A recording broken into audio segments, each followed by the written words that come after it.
Thank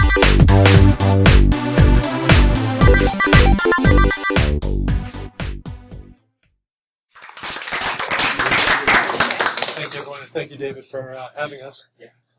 So I'm Tas Giakouminakis. I'm the CTO and co-founder of Rapid7. We started the company back in 2000, really looking at unified vulnerability management, and really it evolved into a security data and analytics company where we're looking at a lot of the new threat vectors, including user risk. I figured, you can't have a security presentation without some gratuitous security headlines. But, besides, joking aside, there was a lot we learned last year from a lot of these breaches. When you look at breaches like Target, CEOs learn they can lose their jobs over breaches. When you look at things like eBay and actually even from Target, we've seen that credentials are valuable. You start with credentials and, compromising an HVAC vendor that nobody's ever heard of can get you millions of credit cards.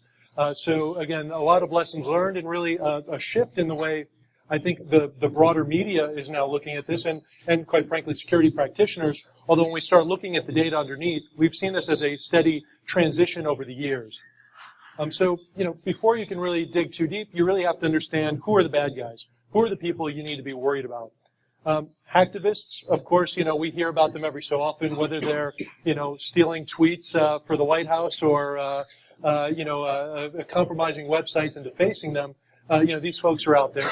State-sponsored is something that, we kind of talked about for the longest time, and APT, of course, was a bad word for a while because, yeah, sure, it's out there, but we're not going to, it's not a big deal. I'm not somebody they would target. What we've seen is that the state-sponsored attackers have actually done a pretty big job in two areas. They've broadened their scope, so they're collecting a lot more intellectual property and other such things, but they've also built partnerships. It's kind of, we keep talking about the public-private partnership. Well, it's the state-sponsored cyber-criminal partnership here. What we're seeing is that, state-sponsored guys, once their 0 days are burnt, they'll sell them off to the cyber-criminals. Cyber-criminals, when they come across good targets, so let's say you've compromised Boeing or somebody, you'll actually sell that to the state-sponsored guys, and, that's really the way you can maximize your dollars. So they've really built quite the industry amongst the two to help drive things forward. Of course, there's also just companies trying to steal IP from others and so on. But again, it's a really interesting industry, and it truly has become an industry when you look at cybercrime. People create malware kits and so on. And at the end of the day, their objectives are really getting money, stealing intellectual property, or as we mentioned with the hacktivists, political gain. And here are some numbers from late last year in terms of credit card, what you can get for stolen credit cards. Those prices dropped, of course, after the Target breach. There was a bit too much of an influx on the market.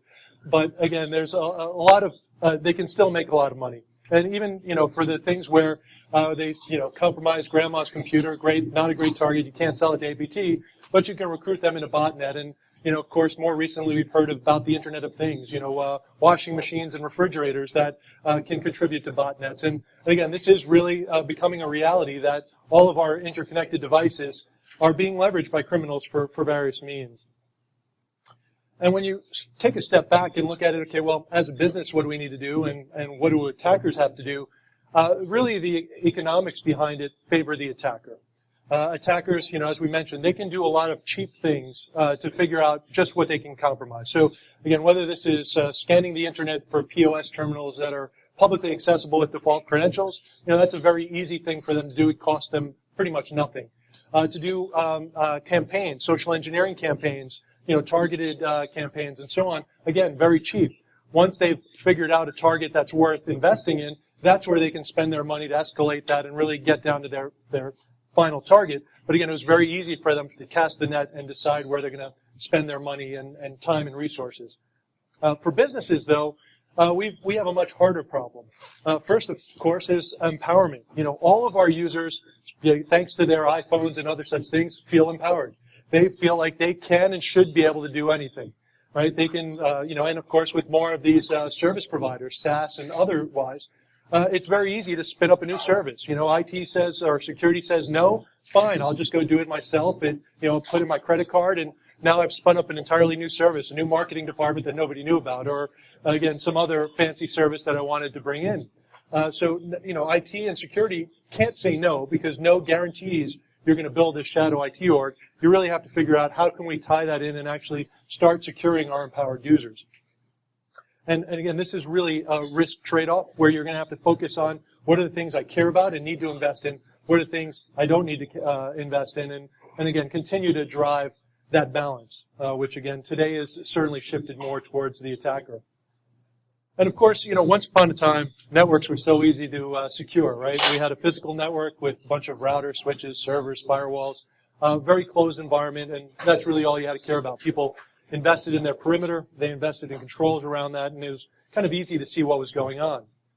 We also then started, sharing more with partners. Lots of companies have trusted partners, and again, whether you're, an HVAC company for a Target or just, outsourcing various things. So many companies are outsourcing more and more services, whether, again, it's IT infrastructure, just SaaS, even their SOCs from a security perspective, other such things. It's very easy to get a trusted partner who will need some level of access to your network for you guys to really do all the things you need to do, but build up that, again, leverage them to really accelerate your business.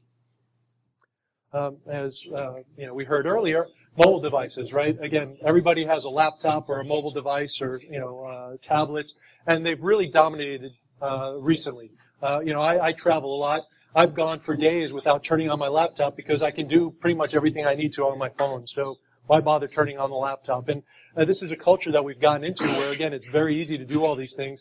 But now here are a set of users that are much harder to track. They're not on your network for days, weeks, months at a time, and yet they're still interacting with your corporate data and doing a lot of other things that you need to have a better hold of.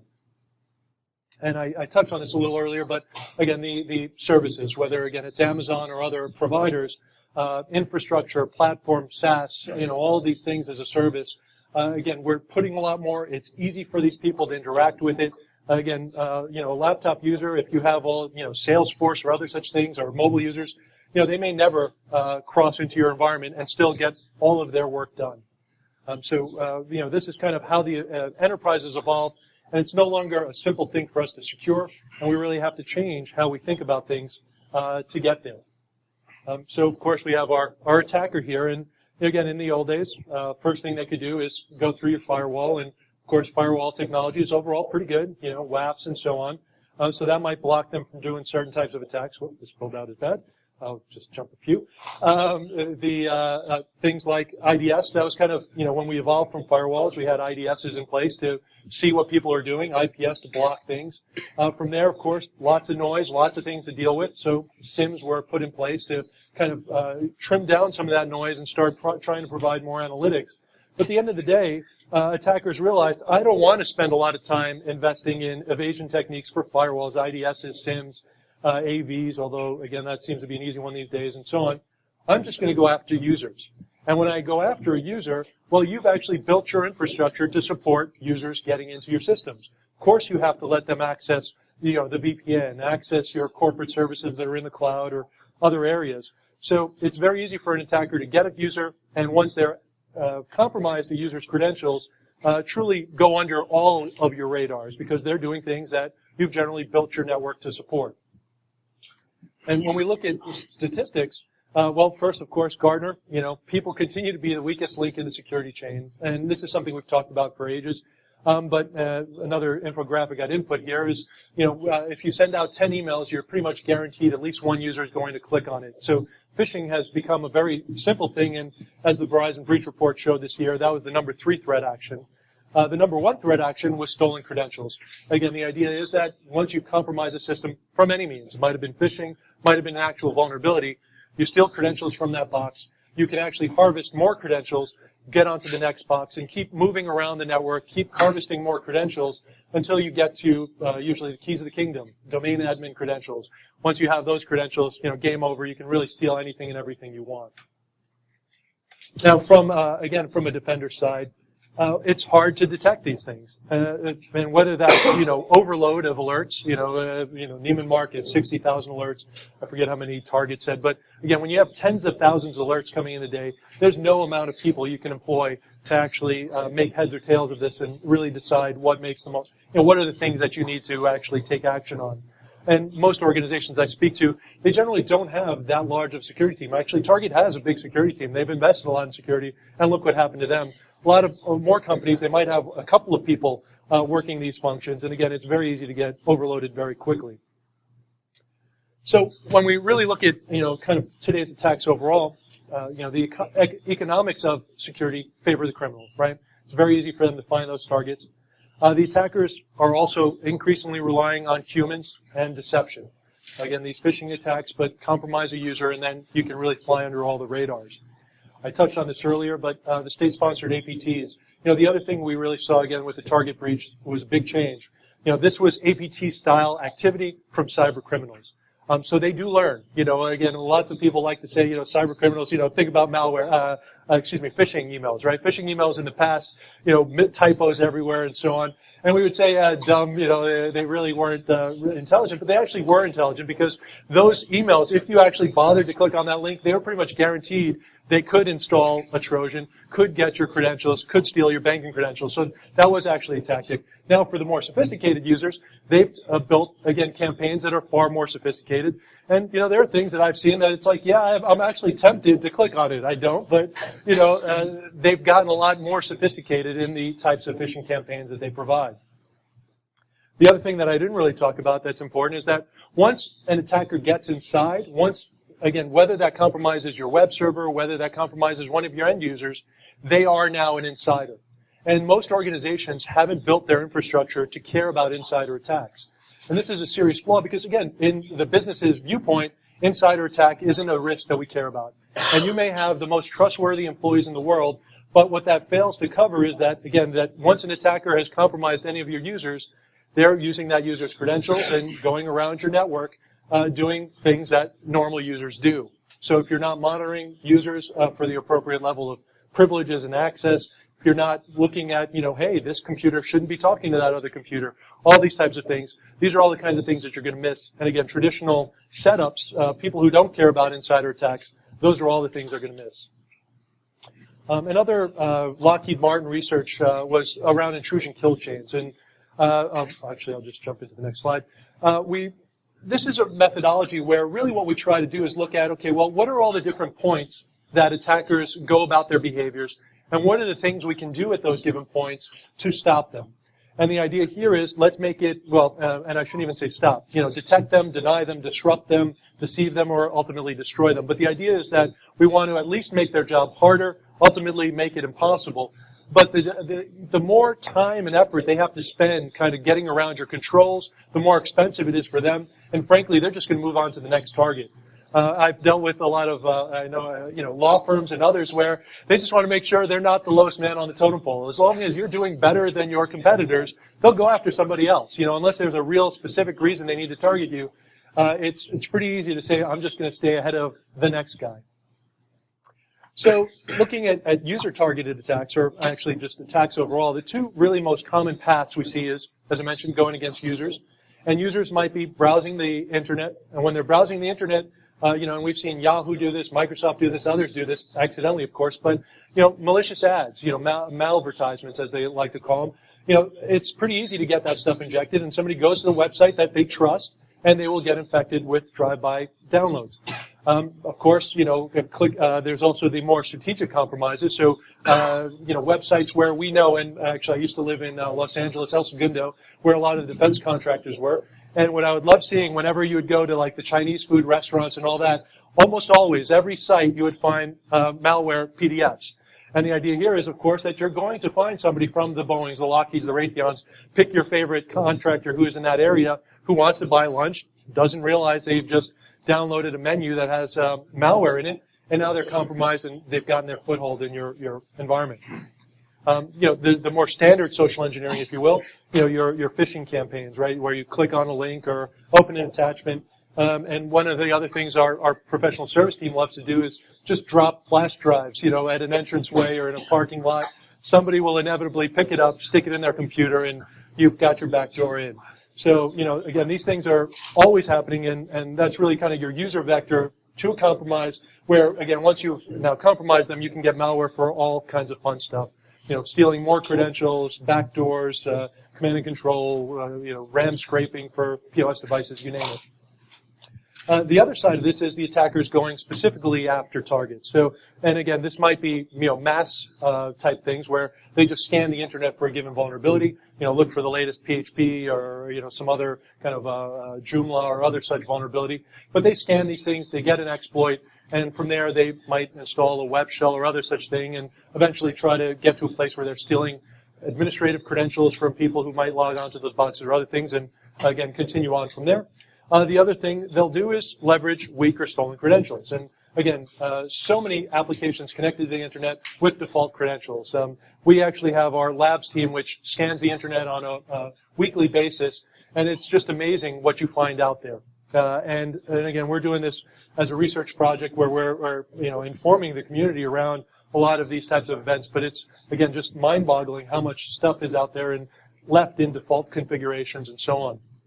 And as we mentioned, once they've stolen credentials, of course, and whether it's, a trusted third party, in the case, again, like the targets or others, or just stolen, and the interesting thing there is, right, you've stolen credentials for somebody who's managing many installations. POS vendors are notorious for this, and you now effectively have default credentials because most of these vendors are going to use the same management credentials on all of their customers. And so, once you've compromised one, you've really compromised them all. One of the other properties of Rapid7 is our Metasploit penetration testing software. And Metasploit community is an amazing thing. Over 200,000 people contributing exploits to Metasploit. So one of the things we looked at is from 2011 to 2013, what were the types of exploits the community was contributing? And generally speaking, the community will find, ODAs in the wild. They package it up, put it into Metasploit, or other such things where they see these are kind of active attacks, and that's generally how the community contributes. Well, as this graphic shows, the number one vector was user. This was applications, your Javas, your browsers, things like this, your PDFs, etc., that were being targeted by exploits. The next big category was web applications, web servers. And again, no surprise, you look at the Verizon breach report of this year, users and web were the two largest categories of attacks and really led to many of the other compromises. And as you can see, kind of everywhere from there really peters out. So once an attacker has gotten in through any of the means noted earlier, they're generally going to try to establish a foothold. And what they're going to do there is try to gain persistence, and they'll do that through things like command and control channels. And then from there, they try to move laterally. So they're going to use things like pass the hash. They'll steal credentials from one box, try to get onto the next box, and even things like local administrator credentials. I can't tell you how many companies reuse local administrator credentials everywhere. I mean, let's face it, it's easy for IT, right? You image a box once, you blast it everywhere, but now that means everybody in your environment has the same local administrator credentials. So once you've compromised one box, you've compromised every box in the environment.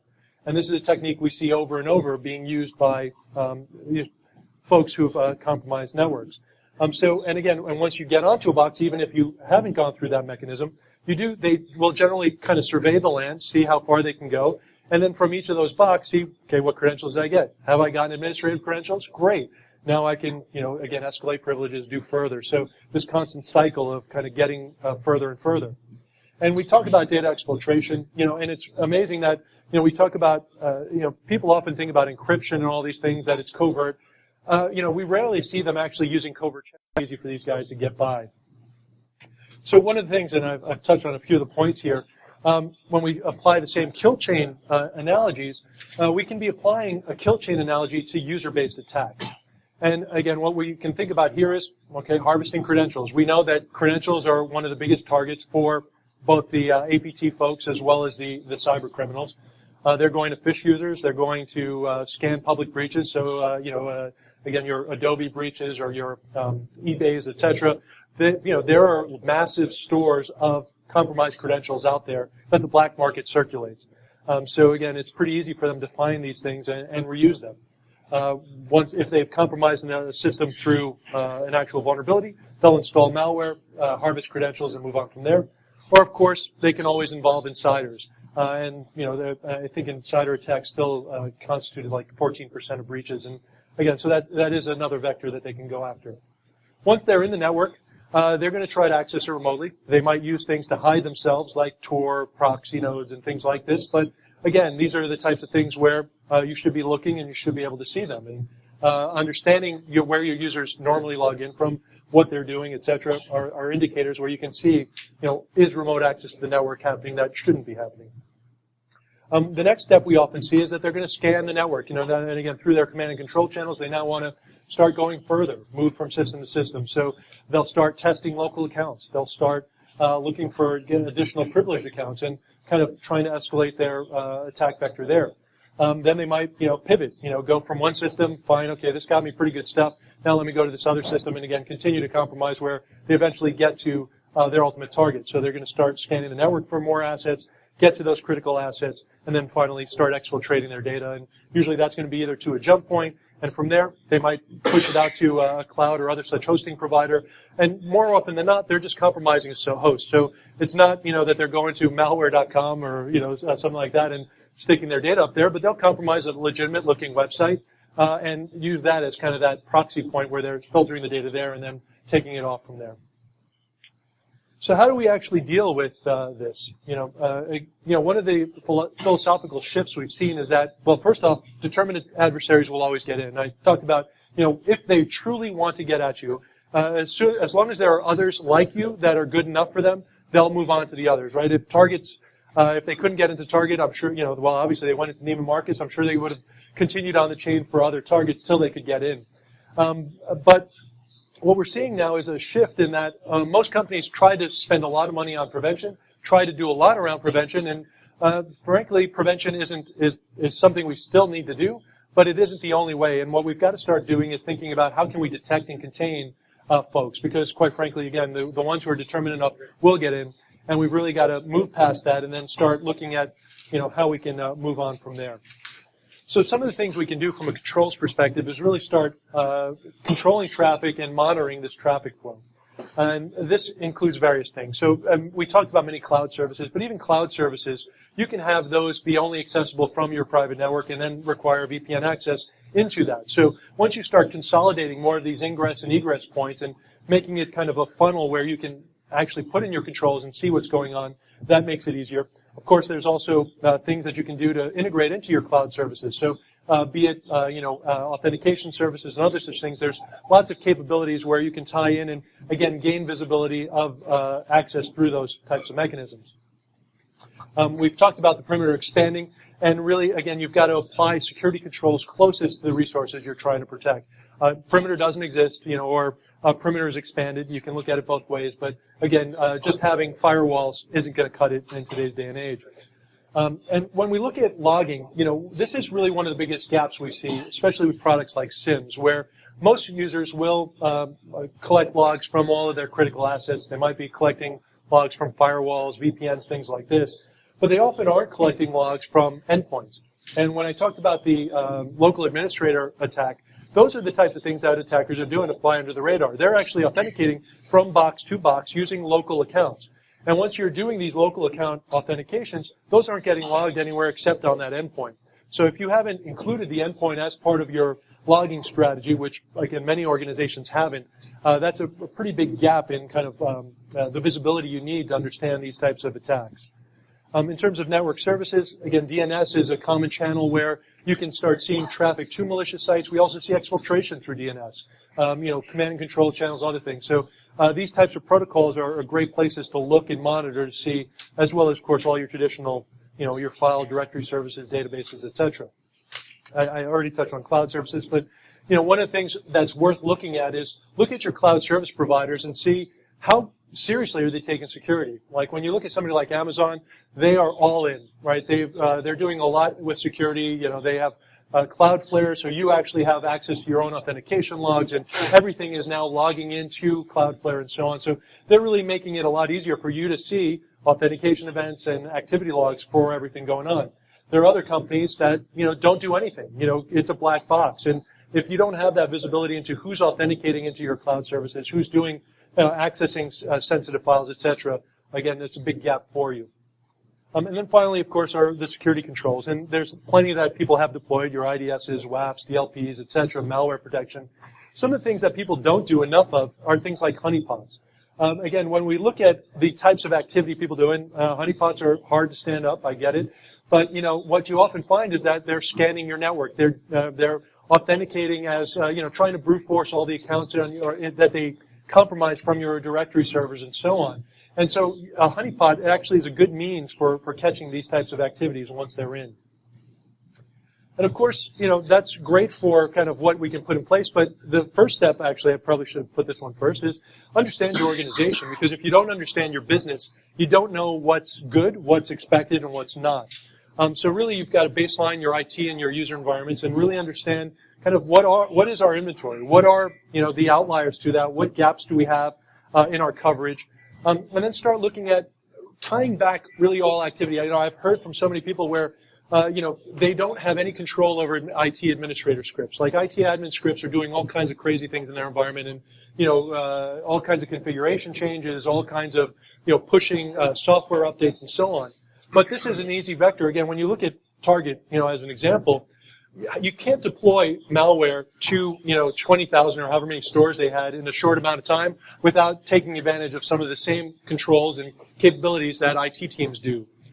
So when you start tying all of this activity back to service accounts, because at the end of the day, all activity should be happening on behalf of an account, that's where you can start saying, well, these administrators aren't actually running this, and this is something I should look at a little deeper to see, was this really something that was initiated on purpose, or is this something that could have been malicious in nature? And then again, from all of these things, seeing what's changed in your environment and so on, being able to start investigating those changes really is kind of the key area where you can see, get ahead of the game in terms of that first point of entry versus again hearing about it in the news. The other thing that's important for people to do is prepare for containment, right? And this is really, when you look at, catalog all your sensitive data and assets, you can start knowing, first, of course, lockdown protocols, because one of the things that companies often struggle with is, great, they compromise something, you don't know what to do, and depending on your adversary, you may or may not want to just shut them out versus actually figure out who they are and take it further.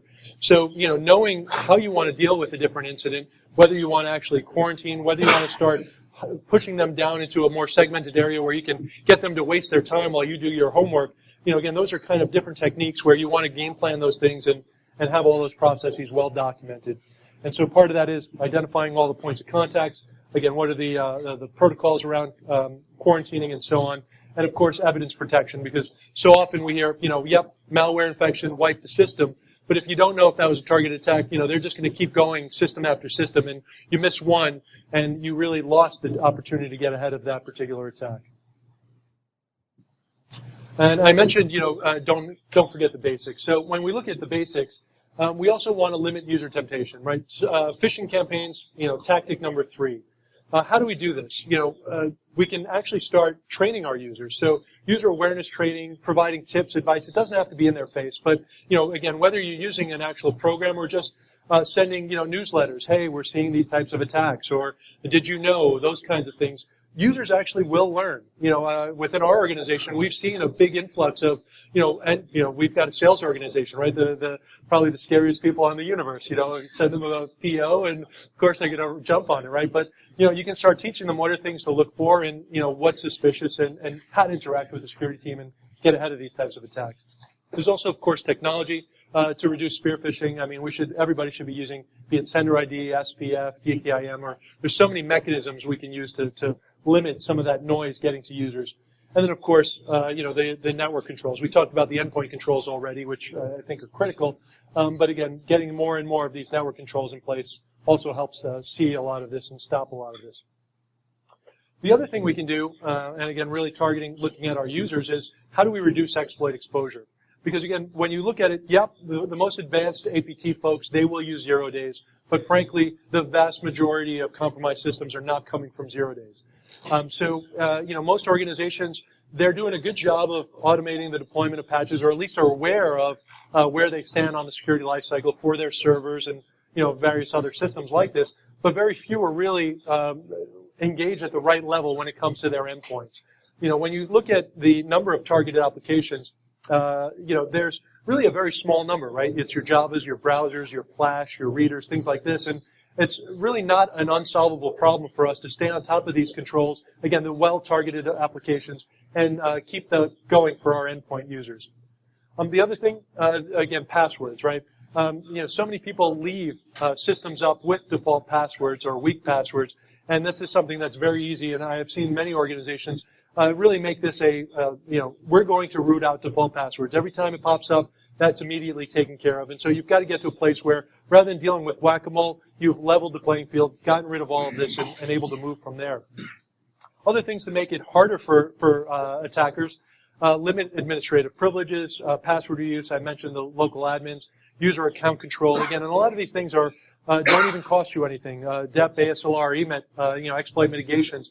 Microsoft is doing a lot more, for the Windows-based folks, to try to do things to stop these types of attacks. And again, it's a very small number of actual attacks that can bypass these types of controls, and so make it harder for your adversary. And then finally, the endpoint security controls. We can all say we love or hate AV, but it does reduce some noise. Application whitelisting, firewall, IPSs, all these things are things that we really do still need on endpoints as well. So, defending the new perimeter, determined adversaries will get in. We really do have to increase that focus on detection and containment, but again, don't forget those basics because, when you really understand your environment, you understand everything going on, and it's not just the technology. You can throw all the technology you want. I know so many companies that buy a SIM, the SIM ends up being shelfware because you actually need people to man this, to actually watch it, listen to the alerts, tune the rules, and so on. So whenever you're making technology investments, make sure you're making the people and process investments as well. And every part of every user is part of your perimeter. Again, so many companies don't think about it, but they can browse the internet, they can read email. They are part of your perimeter. These are the attack vectors of choice now for attackers because that's the easiest way to bypass your perimeter, far easier than trying to bypass your firewall. And, attackers will continue to evolve. Their methodologies continue to change, so you really do need to stay abreast of kind of how are they evolving, what are they doing today, and see what you can do from there. So Rapid7, from our portfolio, we have security management, user risk management, and penetration testing products. Nexpose and Controls Insight, our security management, Metasploit, our penetration testing. Today I'm going to talk a little bit about User Insight, which is our primary user risk product. And what we've built with User Insight is the ability to detect and investigate these user-based attacks. And the idea here is we want to be able to see attackers entering your network, moving laterally within your network, and really do this in a way that doesn't require all the overhead and all the people power that you would normally need to be able to deal with these types of things. We also want to make it a lot easier to investigate these. And, one of the things I find, people who've built up a big SOC, they often find that they've spent a lot of time, correlating things because most of their alerts come with an IP address, and now they've got to figure out, well, what system, what user, all these things. And they spend a lot of time trying to get to that detail. Well, with the approach we've taken, everything is in terms of users and assets, so you know exactly what's going on. And then from a discovery perspective, we mentioned that people are using cloud services. They're bringing in mobile devices. They're doing a lot more things. So User Insight's really trying to tie all these pieces together to give you that level of visibility into all of these different components. So I'll just give you a quick demo of User Insight. Fortunately, it's not showing on my display.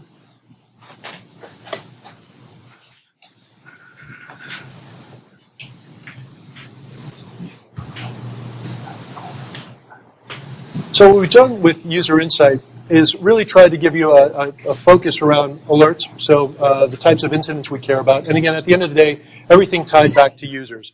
So understanding how many active users you have within your environment, how many disabled user accounts, because one of the other things we've often seen is that, you may, going back to the cloud services, you may disable an account within your AD system, but if you forget to disable them in some of your cloud services and you haven't fully integrated that, you're going to continue to see activity in those services. So being able to understand activity from those, understanding service accounts, understanding administrators, because again, this is where you can start seeing anomalous administrator behaviors. Have they added somebody to a security group that they shouldn't have?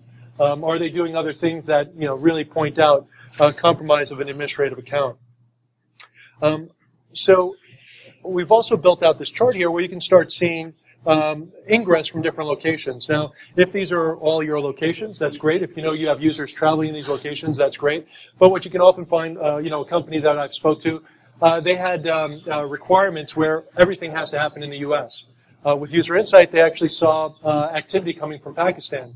Turned out one of the folks that they were working with decided that they were going to give their credentials to a company and outsource basically their work to a company in Pakistan, and so they were coming in through the VPN, where, again, it was okay to be a VPN user, but they were expecting you to be in the U.S. So, again, those kinds of activities where it was arguably legitimate, but again, outside of their policy requirements. But you can also start seeing things like malicious activities.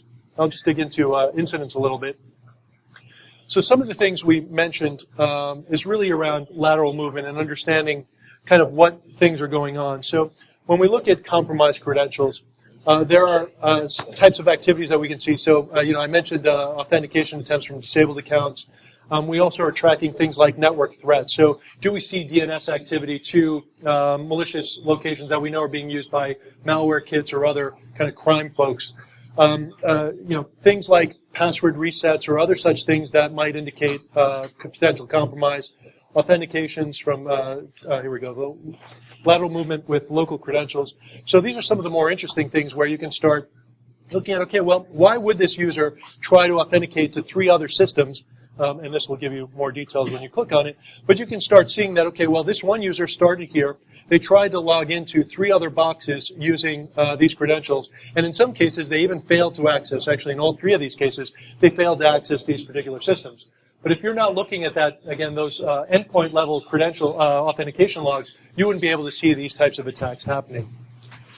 Some of the other types of incidents we can look at. Let's close this. Are things like what we call our honeypot users and honey accounts. We, of course, track things like account leaks. So here, if your credentials, anyone in your company had their credentials compromised and they were advertised as part of an Adobe breach or anything like that, we'll be able to see those credentials and tell you about it. So now you can tell this user, hey, your credentials are part of a compromise. Go reset your password, things like this. Blacklisted authentications, again, are they accessing systems that they're not supposed to? Are they trying to evade detection? One of the other techniques we see people do is try to cover their tracks, right? They'll clear out event logs, things like that. And let's face it, what user even knows about event logs, much less knows to clear them out unless they're doing some malicious activity. When we look at some of the things like ingress activity, we'll look at, multi-country authentication. If you're sitting here and you also magically sign in from China, pretty good chance that that's not actually you doing it. Some of the other, we talked about like ingress from disabled accounts, but other things we can look at is the attempt of harvesting credentials. So we might see credentials being attempted to be accessed from, multiple locations or, again, just kind of a brute forcing attempt. So, again, the ability to see some of these harvested credentials are also areas that we would point out. Mobile, I'll talk a little bit about mobile. We're also looking at things like new devices. So have people brought in new mobile devices? Are they exploitable devices? But again, giving you some visibility into just what types of devices people are bringing in. From the network monitoring, I talked about honeypots. Well, here's a brute force attempt against local accounts, but also the honeypot access. And honeypots and what we call honey users are 2 really important points because, again, if somebody is triggering a honeypot, this is a system that nobody has any legitimate reason to access. That pretty much means they're probing your network to do something. And with the honey user, what we've created is actually the concept around a user account that's in your directory that nobody actually knows the password to and nobody has access to. And it's just a dummy account. But the idea here is with that honey user, if somebody actually tries to log into that honey user account, you're attacked. The only final point I'll make and then open it up for questions is really around the cloud services. I kind of touched on this earlier, but really giving you visibility into what are all the cloud services that people are accessing. And we're looking at this in some cases from activity through your logs, through your VPN, firewall, etc. logs, but in other cases like Salesforce, Box, and others, through actual API integration. So whether they're on your network, off your network, at home, in some internet cafe, for any of the cloud providers that give us that level of access, we'll actually tell you about all their activity from that side as well. So that's pretty much it from User Insight. And so you're getting all of this from syslog scraping, from network scraping. Do you install agents on the desktops? All of the above. So depending on what level of granularity you want to get, but we're always going to want to integrate in with things like your your directory service to kind of give us visibility into users. We're also going to always want to integrate in with DNS, DHCP, and other such services to get that correlation of assets to users and IPs. And then from there, we can take logs from, again, most of your security controls directly from endpoints, feeding that. And don't forget, our technology started with Nexpose, which is an active scanning capability. So we can actually use WMI to remotely access logs from those systems. We can also deploy agents to those systems and do it that way. So it's kind of, whatever suits your environment. We'll also even take logs from, let's say you've done a full Splunk deployment and you've got that everywhere. We can take a Splunk feed and simplify it that way. So, again, it's really looking at kind of all of the above. Big effort. Yep. So, obviously the question is how to identify the relevant one. Even in your demo, there was hundreds of cases, right? The idea is to, and even in the case of Target, right? FireEye claim we're able to identify this threat, right? But Target claim we got so many of those we didn't know which are the most relevant. So how you help the administrators, the right guys, the good guys, to identify the real cases out of all these noise? Yeah. So can you repeat the question just so the sure. Yeah, so the question was, there's so many, like Target was a great example, where there was so many alerts. How do you actually know what's the relevant stuff versus kind of the broader spectrum of other things? And so some of the things we do actually with the incidents that you'll see is we actually do give you an idea of really further information.